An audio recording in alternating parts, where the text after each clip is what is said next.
All right. So now that you've got all of your documentation in order and you've gone all the way up to this point, you say, all right, I'm finally ready to engage a C3 PAO. Now we have 8 weeks for this final phase of the process. And this is really just to start to get underway, agree on everything, and then move through that assessment with the C3 PAO. Let's take a look real quick on what's included in this. By the way, here's one fancy graphic for me. Not that I'm complaining that Daniel's the favorite over there, but I have a couple of slides for my topic on documentation and assessment with one graphic. It's very hard to make documentation look good, by the way. Documentation is sexy. Don't always go in the same sentence. And I have to say, documentation is exciting when you do it the right way and it proves the level of maturity in your organization. There's such a return on that investment. Anyways, the readiness checklist. We don't have a formalized CAP. Daniel had mentioned this earlier. The CAP is the CMMC assessment process. So that's an actual document that would walk through everything a C3 PAO is required to do as part of the formal assessment. But what we do see is that there's a lot of commonalities in how the C3 PAOs are going to be addressing this to make sure you're ready. Number one, make sure they are really clear with you on what kind of an assessment this is. Some organizations will want to have just a pre-assessment done that's basically a dry run without receiving any kind of prescriptive remediation advice. Some organizations are going to say, we want the full level 2 assessment that's going to be resulting in, hopefully, passing. One question there, Joy. How do I find who's actually allowed to assess me?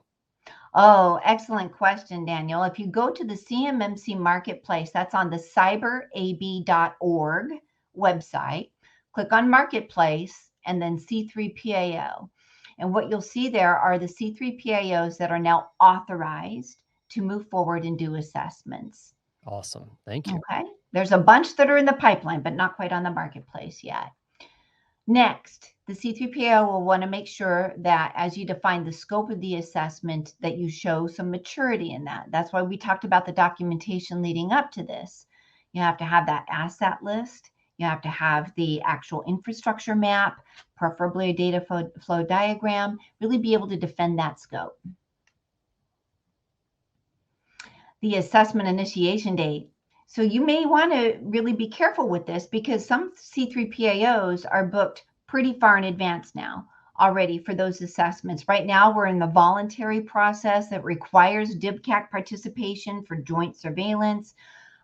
When we actually see this go into effect, CMMC and the interim rule, starting hopefully with around May of next year, the C3 PAOs will be operating more independently, but already have a long list of committed assessments that they're doing. So if you want to start right away, you want to start working with the C3 PAO now to make sure that that initiation date is going to help you come in time for the contracts that you want to be bidding or renewing. The contractual requirements themselves, that's going to take some legalese, a little bit of negotiating between your attorney and their attorney. Most organizations are not going to read a set of legal documents and say, okay, I'm going to go ahead and sign on the dotted line for everything that you want me to do. That goes both directions. So allow a little bit of time, unfortunately, for the lawyers to get involved and make sure that both entities are going to be protected in this transaction.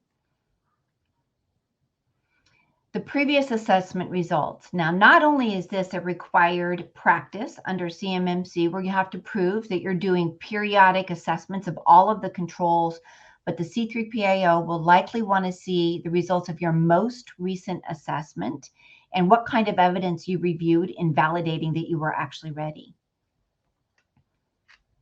Sharing the contact information and specific roles of folks in your organization who will be engaging directly with the assessor team. So you're going to have some identified people like the assessment sponsor or official who is ultimately responsible for the success of that at your organization.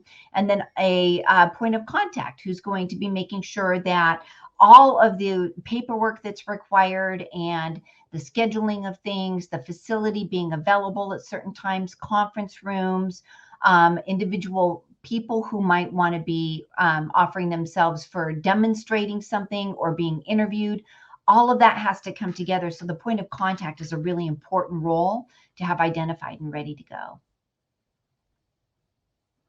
Okay, and to wrap this up real quickly, making sure you can defend that scope. We've touched on this a couple of times, so it's really going to be a great exercise internally for you to be prepared to answer any questions about categorization and scoping that you're presenting to the assessor.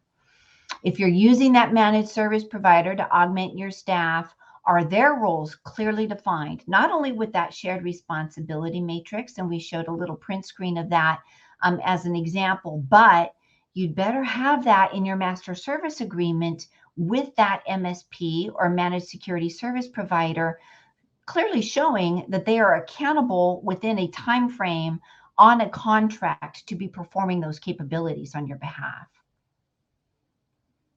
Has your team been prepared? You don't want somebody who is not, gets nervous when they demonstrate things or when they explain how they do a process, to feel unprepared to be sitting in a room with an assessor.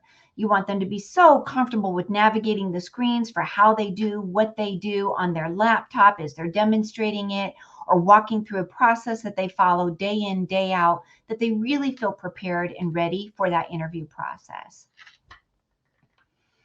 And then anything remaining on your POAM is considered only an enhancement. And this is super important. The example I gave of the FIPS 140-2 could be that you had a component that was on the FIPS 140-2 validation, but the exact version that you're using may have been brought out of validation because you updated it with a security patch. So there are certain items that do belong on a POAM, and a POAM should be something that you are maintaining regularly as part of those 110 controls. It itself is a practice under CMMC. So that's how we make sure that you're ready to go. And I'll go ahead and turn it over from, well, we have a pretty graphic. That means it's not part of my slides to speak to. So go ahead and bring us home, boys. That comes back to the Summit 7 studio. So thank you, Joy. So when we walk through every single one of these steps, right, from the very step of identification all the way through an assessment, we have built a very robust platform and network of different service providers, different consultants, right, even internal staff that have now been trained to do things in a more compliant manner, right? So it's very important, again, vet your consultants. It's very important to make sure that your internal team is well trained, because this is a real buy-in, right? The company really needs to buy in for compliance.